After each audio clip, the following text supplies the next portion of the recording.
thank you to my team for supporting me the entire time I've been at this tournament, where we are today, and I really appreciate it. With that, I'm going to go ahead and start the case. The resolution that we are debating today is that the tactics of the Black Lives Matter movement have done more harm than good. Observation one, we're going to start with a couple of definitions. One, we're going to define tactics as three different things when we're talking about the tactics of the Black Lives Matter movement. First, we said that the tactics of the Black Lives Matter movement include disruption of public speeches through protests. We see this when we're talking about disruption of public speeches like Hillary Clinton in the AUC or Bernie Sanders in Washington, D.C. We see that there's also disruption of commercial activities through sit-ins and public transit and highways. We see this at the Black Friday protest. We see this on the protest on Highway 85 in Atlanta, Georgia, right? Thirdly, we said that the tactics of the Black Lives Matter movement includes social media badgering to drown out and silence voices contrary to the movement, right? We said that we see that people bullying people on social media in particular. Secondly, more harm than good. We said that more harm than good in this debate is going to be defined contextually for the most part, but particularly how we create greater social change for each and every person involved here today. Observation number two, the type of debate that we're going to have today is going to be a fact debate. And we said that the role of the ballot today is to affirm the team that best under the preponderance of persuasion tells us exactly whether or not the tactics of the Black Lives Matter movement in particular has done more harm than good for the people who are involved in this particular movement and who it affects as well. Observation number three, I'm going to go ahead and go into my four contentions today. Contention number one, police alienation. What we see is subpoint A, that Black Lives Matter currently alienate the police. They no longer, when talking about the issue of the Black Lives Matter movement, one of their parochial ideas is the idea that they want to stop police brutality. But we recognize that the only way that we can do this is by working with the police. And alienating the police, we no longer get the self-see that these people want on their side of the house. So point B, right? We see that good police are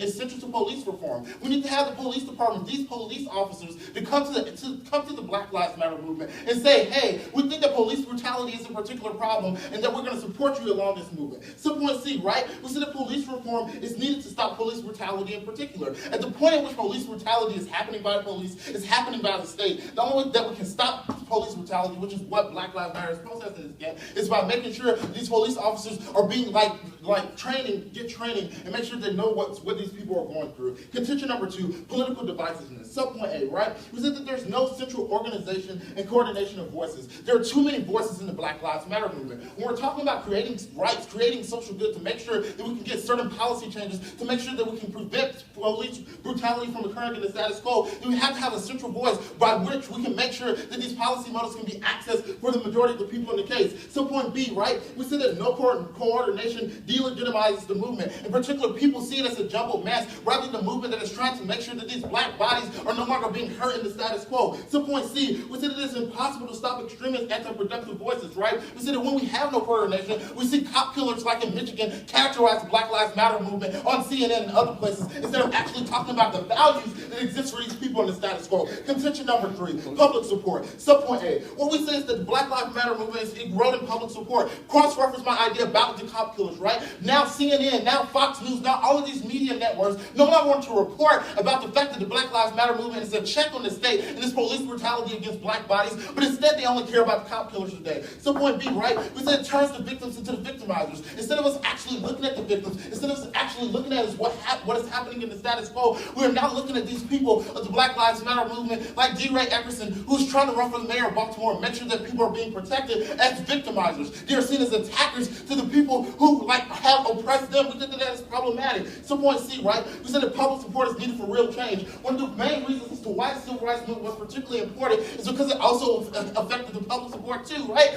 We no longer are without public support, we can't make sure that people are able to access the equitable right, the equitable status quo that people want to claim on this side of the house. So point D, right? We said that Black Lives Matter tactics destroy the moral high ground. What we see is that when we reference something like the civil rights movement, that they had a level of moral high ground. They had a level where they said, I'm going to sit in the a sit-in, they're going to beat me to death, but guess what? I still deserve my rights. We believe that this should also happen with the Black Lives Matter movement, because in this case, these people also deserve the right to not be trepidated against. Contention number 4, it masks the message. Subpoint A, tactics, right? We said that it equals a distraction from the positive message. Like I said earlier in my case, instead of us actually focusing on the positive message, they were trying to get certain policy motives out to make sure that these black bodies aren't being dehumanized, to make sure that these black bodies aren't being criminalized. Instead, the tactics of the Black Lives Matter movement are feeding into this ideology. We aren't creating a positive message for these people to be able to exist in the status quo. Subpoint B, right? We said that the message of the movement is most important, not just causing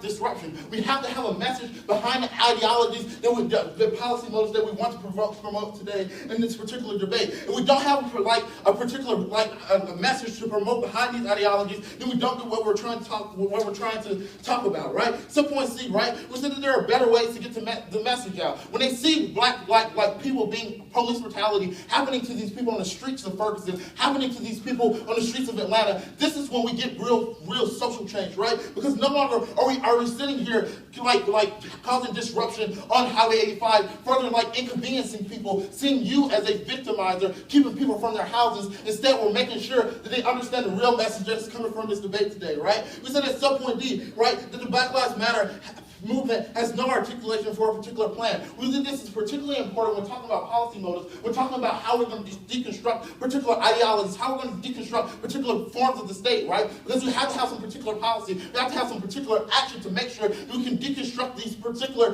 people from doing the things that they do in the status quo. So what are you going to look at today when you look at the role of the ballot here today? When you look at the preponderance of persuasion, when you look at the fact that it's a fact debate, you have to radically and objectively analyze whether or not the tactics that we provided here with the tactics of the Black Lives Matter movement have done what they're supposed to do. If we don't take those into account, then we no longer are actually able to critically analyze whether or not the Black Lives Matter movement is an effective movement for black people, an effective movement for America, an effective movement for this world overall. The oppressed people who are in this case don't get their voice in this debate because we are critically analyzing whether or not the decisions that are happening in the status quo actually matter for these people in the debate. Please critically analyze. We are proud to propose. Here.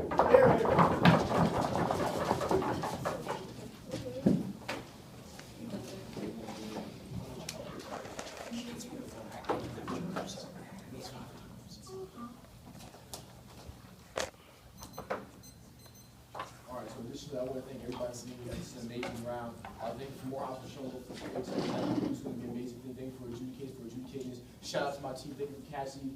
Thank you for Cassie. Maverick, shout out to you. Thank you for my friends in the back who both made it this far.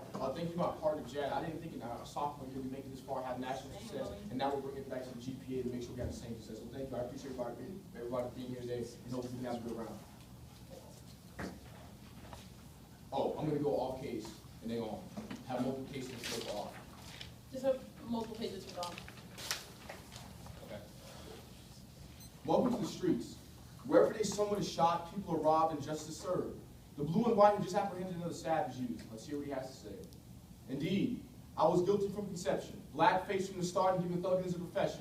In the womb, I was crafted for iniquity. Turn on the screen and see the narrative pre-written just for me. I've got no life, no story to tell. Only a melanin condition that equates my life to one behind the cell. The media has powers that resemble the prophetic. Any attempt to deviate from its course will be deemed pathetic. They call me a savage. They label me a savage. And they call Mike Brown a beast, so was he also a savage?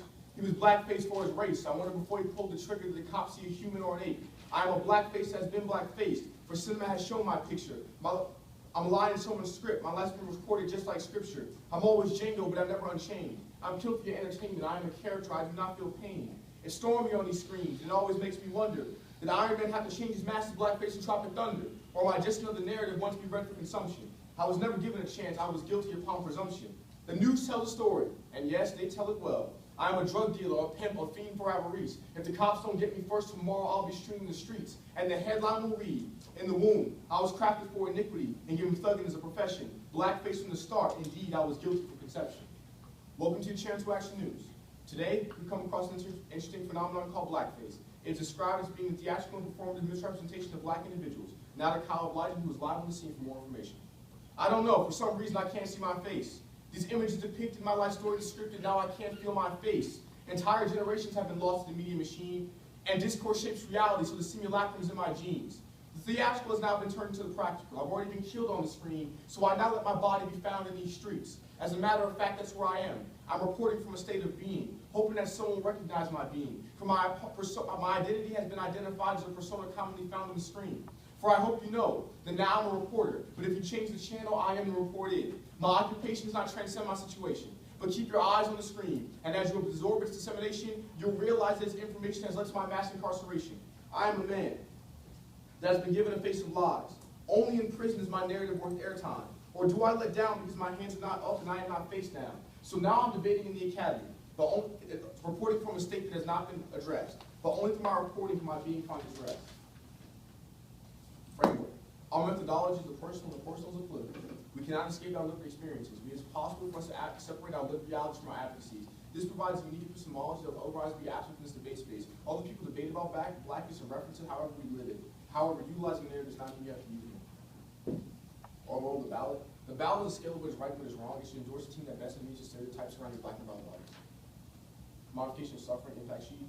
The media transforms the death of black and brown bodies into the unrealistic part of a television screen. This devalues black and brown bodies and turns their deaths into a spectator sport instead of meaningful currents. This process takes lives and translates it into information and proposes the mass deaths as images to be consumed. Sadly, I'll use your body for everything. Sadly, individuals crave for this death. They are tantalized by the thrill. This commodification influences two sets of people, the viewer and the misrepresented other. The viewer is desensitized to the actual suffering, therefore nullifying any ability to sympathize with those suffering. Therefore, the dehumanized viewer becomes a shallow body with eyes that crave violence. Conversely, the black and brown bodies dying on the screen make for great entertainment. Therefore, their pain is not felt or heard, consequently dehumanizing their lives and commodifying their perspectives. I get the bottom of everything. Alternative, vote negative in an effort to alter discourse about minorities and interrogate our perception to the other. Solvency, stereotypes are implicit in criminalizing and virtually killing the black and brown body every day. By disrupting these stereotypes and shaping the discourse about minorities in this round, we allow for a symbolic obligation of minorities and the interrogation of the other. Okay, now look. Yeah, so what is the role of the ballot again under your framework?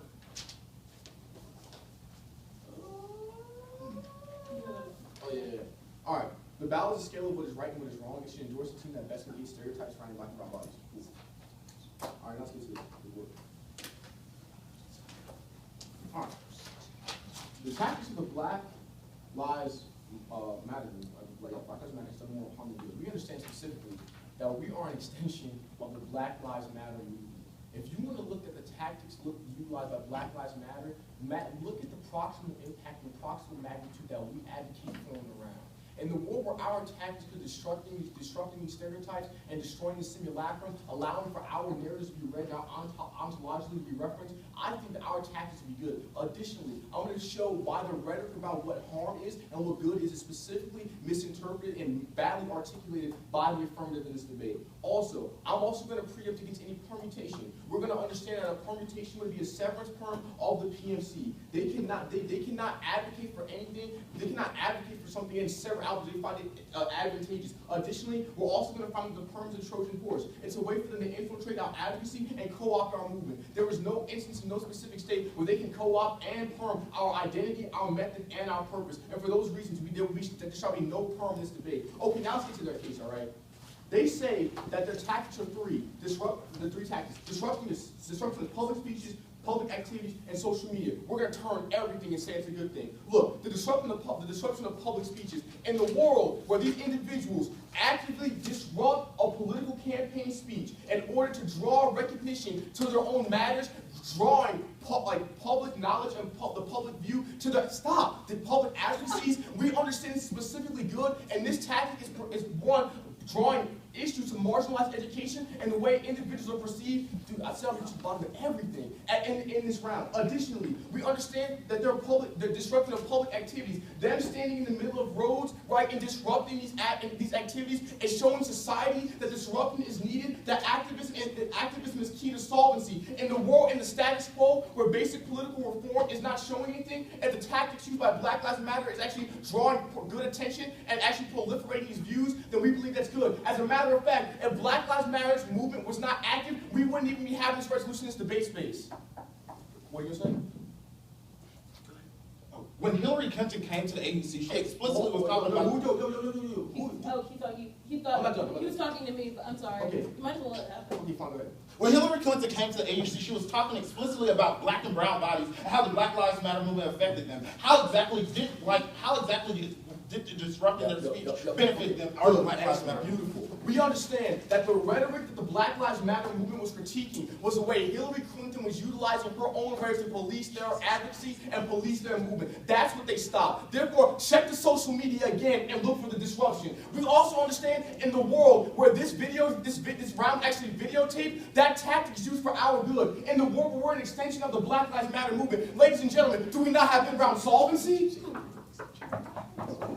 And then look, we're going to say it's a fact, round, and preponderance persuasion. Okay, let's get that. I guess I'm assuming in the world we're all good speakers. Congratulations. Okay, now let's get to this, man. We're talking about political divisiveness. Listen, this political divisiveness that they're talking about is only perpetuated in a rhetoric used that even claims political decisiveness. It's through white privilege, and it's a white aspect. All this divisiveness is actually perpetuating the simulacrum. The fact that somebody's being radical is viewed as divisiveness is the sim. In the world where we can deconstruct that and show that our lived realities are actually positive and that's a benefit, we are deconstructing the simulacrum. They're not doing that. Oh yeah, they say too many voices bad. Too many voices are bad. In what world? Turn. In the world when you have more voices and more narratives being run, you understand how to clearly delineate the false from the real. Therefore, our advocacy. Oh yeah, police alienate themselves in the status quo by doing wrong things. Time.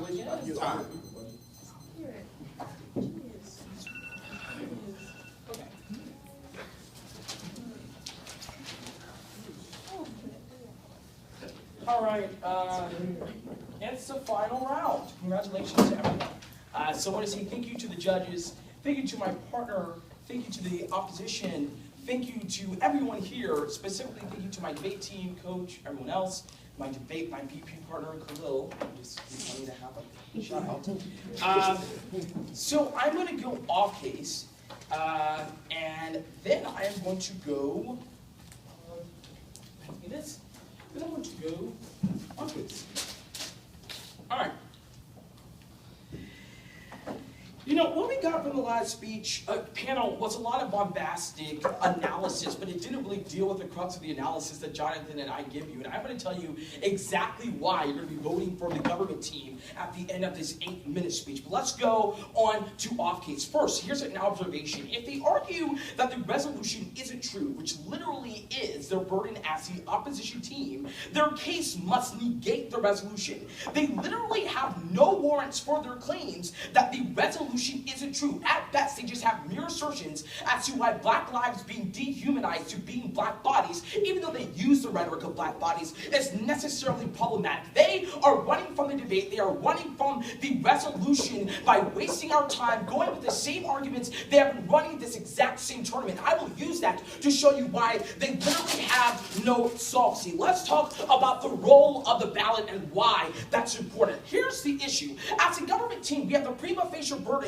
to prove or to provide that there is a role of the ballot. They have to provide why A, there is something wrong with the role of the ballot that we have, which prevents them from having any access to their advocacy, or B, why on the comparative theirs is actually better. We don't get that coming from the leader of opposition. Maybe the member of opposition can give us. But we say also to you, panel, that they have to give us an objective standard by which we can evaluate the route for you as the adjudicators. That is why narratives is a bad metric, because your subjectivities shouldn't enter the round. You should not use your privilege as white men, all three of you are white men, to affect how you view the round and how you view black lives. That's why you have to have an empirical basis by which you can say. And it may not be true that theoretically that the personal cannot be separated from the political, but we think that we strive for normative reflection when we try to disavow ourselves from our privilege and have discussions. We think you get that on our side of the house. They do not give us any justification as to why deconstructing stereotypes is more important than discussing the tactics of Black Lives Matter.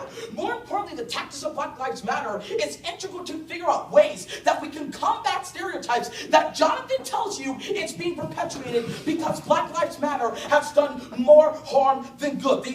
The role of the ballot is based on NPDA rules. We encourage them to follow them. But why don't they get any solvency? Because literally up and down down the leader of opposition speech, he talks a lot, but he doesn't prove to you why he gets solvency by advocating his plan. We have 4 reasons why they don't. 1, you get diminishing returns. They're literally adding the exact same argument that they've been running, the exact same tournament that all of you have heard them run over and over again. They're not adding anything unique substantively to their analysis. Their advocacy is ubiquitous throughout this debate tournament. Judges have become desensitized to it. We have become desensitized to it. The audience has become desensitized to it. And quite insidiously, they aren't prescribing any action. And what we learn is that black leadership politics is centered on how we engage with oppression, not necessarily saying that oppression exists, but what methodologies we can employ to confront oppression and to be able to change the narratives around it. Secondly, they're perpetuating terrible stereotypes about black debaters, right? Especially those in the final round. You literally vote for them. You literally concede to the point that if black debaters can literally perform the entire way through this entire tournament, they can win a state championship. That works against the narrative that Coach Kenneth Newby has been working to try to stop since he became the head coach of the Morehouse College debate team. That we can engage in intellectual discourse, and it doesn't matter what race or ethnicity or gender you are, we can beat you on substantive analysis, not based on performance. Number 3, we see that even if you buy that they're combating stereotypes, our case combats stereotypes better, right? Because we're explaining the tactics of Black Lives Matter and how that has an adverse effect on how black people are being affected. We are talking about the adversarial and negative and detrimental effects that come from black people being sort of like not in a state where they can have centralized and legitimate political authority by which they can engage in real action. So we see that by overlooking the issues that black people can do to themselves and only focusing on the issues that come from white power structure, we don't have development, we don't have argumentation, we cannot deal with the problems that come with us literally thinking that we are absolved from making faults, from making errors, from believing that the Black Lives Matter movement is just impervious. Our political moment, adjudicators, requires a political reflection that says that African Americans can also do things that are problematic, and that the best way to deal with issues is not to merely critique the system, but to work on how we deal with the system themselves. They don't have any solvency. Last point, they talk about discourse. Don't buy the role of the ballot. We say that discourse isn't unique to them. You get better discourse on our side of the house.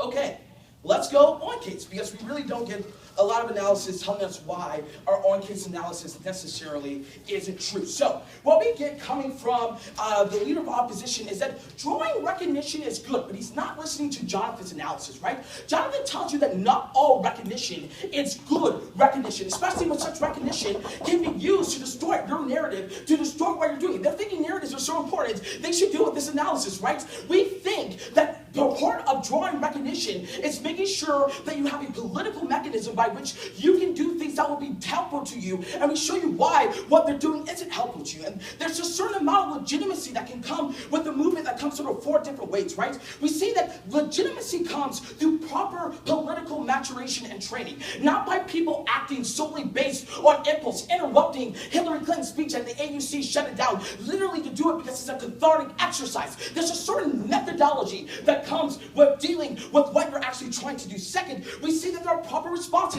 to oppression, how you shouldn't react volatile and violently when it comes down to rioting, how that feeds the oppression and the narrative that you are violent, that you are a black body that is disposable, that is commodifiable by the state. Third, we tell you that there has to be a clear articulation of short-term victories, which Jonathan tells you, unresponded to, by the way, that they don't necessarily have. And fourth, how you have to have moral high ground, how you as a movement have to pierce the consciousness of American society to tell them that what they're doing necessarily is wrong, and that comes by you being strategic. Black Lives Matter, the movement hasn't been strategic up to this point. He makes this fallacious claim that because Black Lives Matter is active, we're having this debate. Obviously, that's true. But the debate is not whether or not Black Lives Matter is being active, but whether or not the harms of Black Lives Matter, but the tactics of Black Lives Matter has done necessarily more harm than good. They talk about why Hillary Clinton's interruption was necessarily good, providing no substantive analysis, literally just asserting that it was good. Jonathan tells you why interrupting public speeches fuels a narrative that you as African Americans cannot listen. But here's important,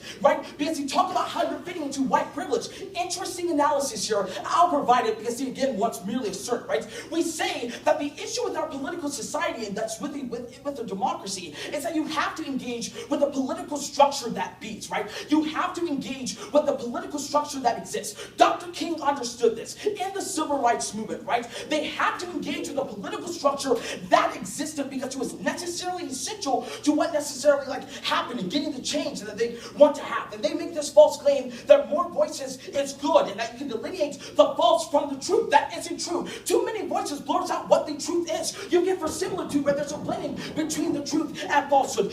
And we tell you that you cannot vote for them. The role of the ballot remains the same. We say they get no solvency. We say that we prove the resolution true. We meet our prima facie burden. And the same regurgitated argument they've been running every round of this tournament is not at all unique to our plan. They don't prove the resolution to be false. We are very proud to affirm. Cool. So the order's going to be...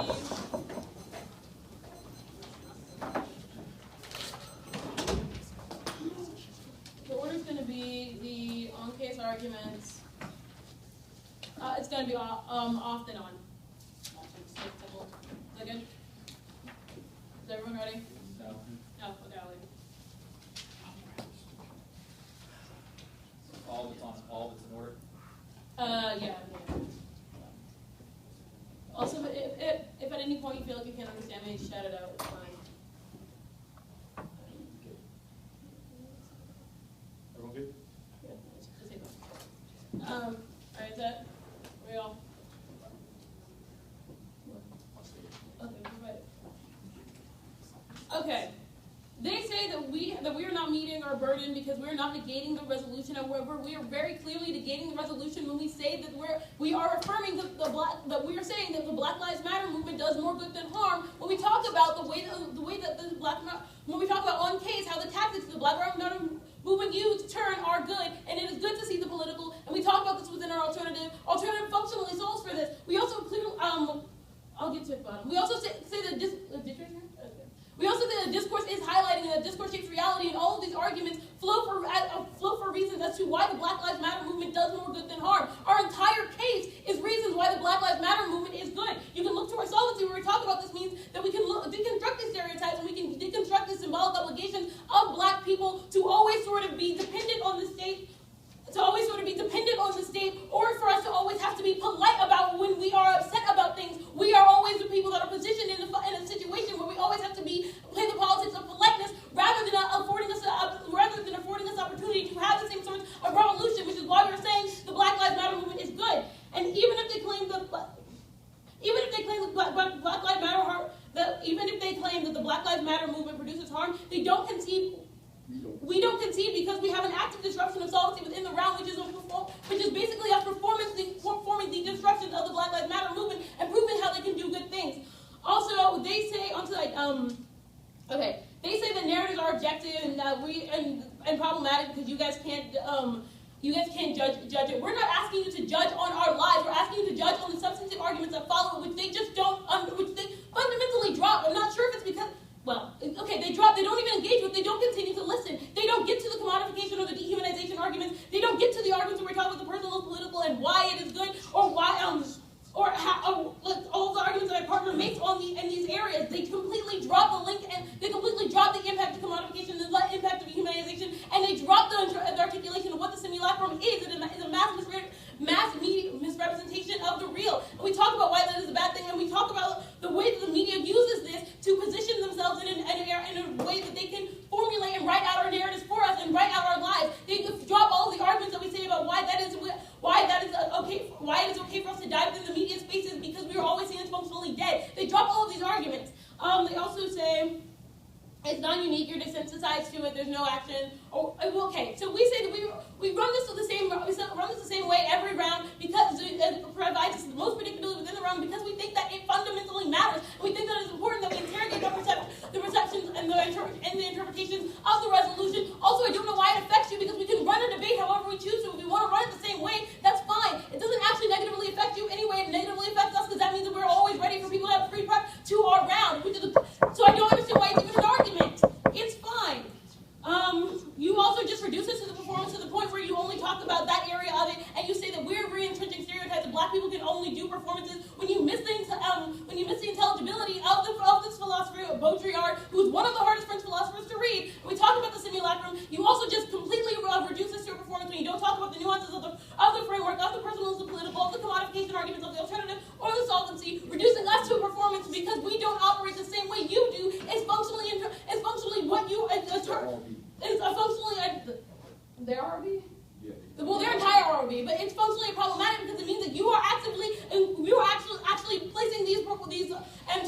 stereotypes upon us, which means that you're re-entrenching the problems.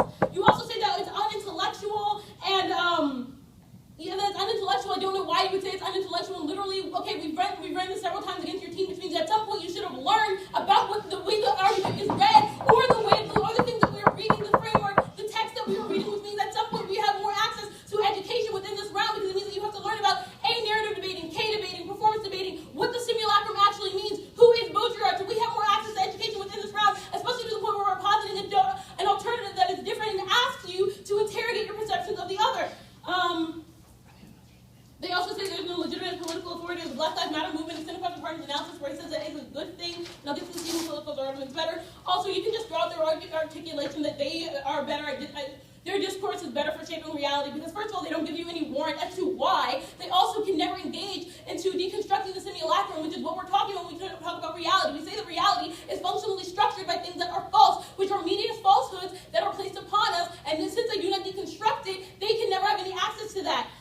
They also say that that we never say what's wrong with their ROB. Honestly, I didn't hear an ROB coming out of the PMC. I'm assuming their ROB was honestly just that the ballot is a ballot. But even still, we are still probably solving better because we are still topical. We are still engaging with this. We are still engaging with these contentions, and we are still deconstructing the stereotypes. Flow across commodification and dehumanization, because they do not. The studies were also going to say that they functionally engage in this dehumanization to the point where they only reduce us and our case to performance and say that we're use this language of untextuality, as well as asking us to play within the tool, to use Audre Lorde's page, to use the tools of the master's house, which we say is fundamentally problematic, and also ask us to sever our advocacy. We get to there, we're going to say why we can't solve those 4 points. Okay, on to why we can't solve. I didn't have those points. You have them? Yeah. Sorry.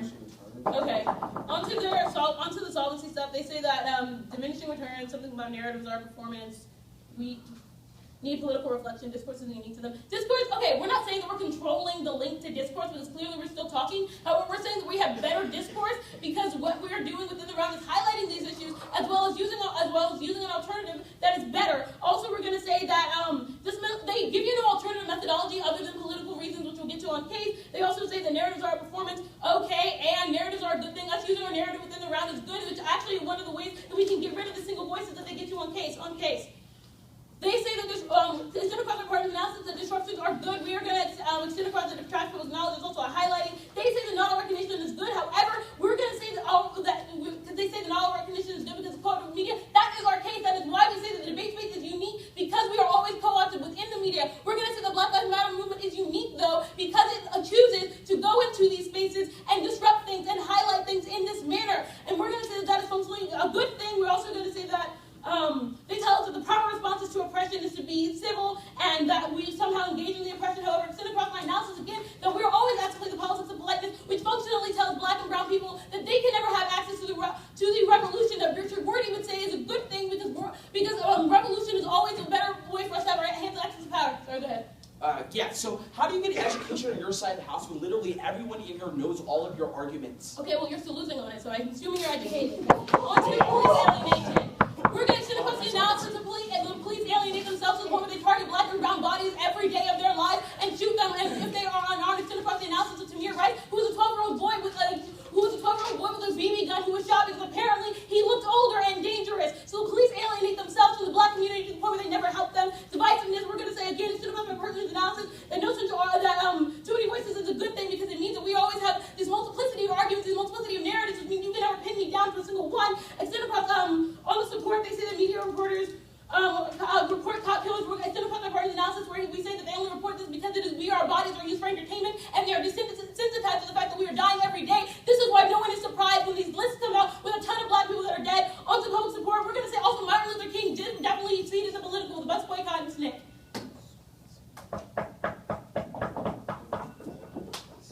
Sorry. All right, order. I'm basically.